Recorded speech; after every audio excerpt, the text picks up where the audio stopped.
Is that on? It's recording. All right. We're recording. Hey, welcome, folks. We're going to do something right now that's never been done in the bookstore for over a year. There's nobody around. We have two vaccinated people. We're going to take our masks off and then begin.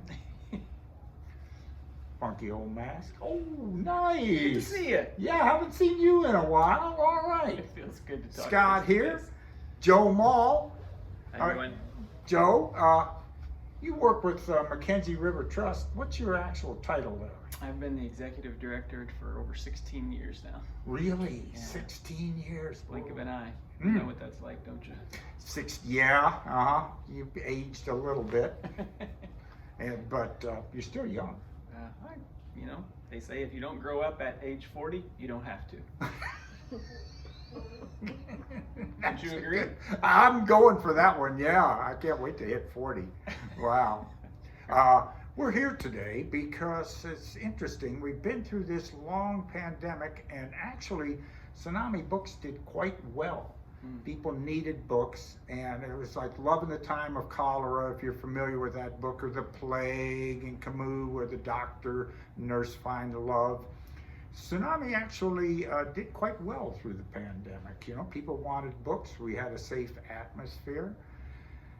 And we were able to cover our rent, even a month ahead of time for once. It was wonderful. That's great. And I just started feeling within, it's time to give something back somewhere. I just had that urge, and we were looking around, and my number one choice, I just stuck with it. We wanted to give a little something to Mckenzie River Trust, so we called them up and asked if it was okay, and they said yes, it was. And so today we're just handing them. It was 10% of all our sales in May. Get your calculators out, folks. I think it was $4,950.25 or something. Yeah.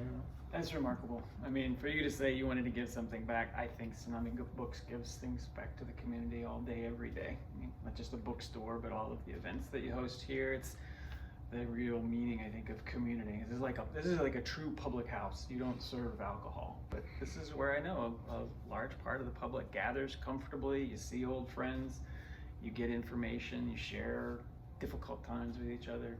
For you all to do this on top of all that is really special, Scott. So thank you, and thank all of you who support the community here. It's really touching that you see us as another contributing community member, an opportunity for people to be involved, and this means a lot. Well, thank you. Much obliged. It's a great pleasure. Tell us about Mckenzie River Trust. Some people may not know exactly what it is. Sure. Yeah. So the Mckenzie River Trust is a land trust, which, as a land and water conservation group, we have expertise in real estate, land deals, land management, and increasingly getting people involved in that. I think one of the things the last year has given us all time to think about in a lot of ways, the last decade, is what's it mean to own something? What's it mean to own land, to own a place that has private good and public good, and how do you give people access to those things? So the Mckenzie River Trust was started in 1989 with attention on the Mckenzie River, and the recognition was, we love this place, and a lot more people are going to come, and how do you love a place without loving it to death in some ways? And so how can we work with private landowners who have land that provides a lot of public benefit, clean water, fish and wildlife habitat, those sorts of things, and encourage long-term stewardship so that all of the things that we enjoy from those benefits, people 100 years from now, 200 years from now will enjoy.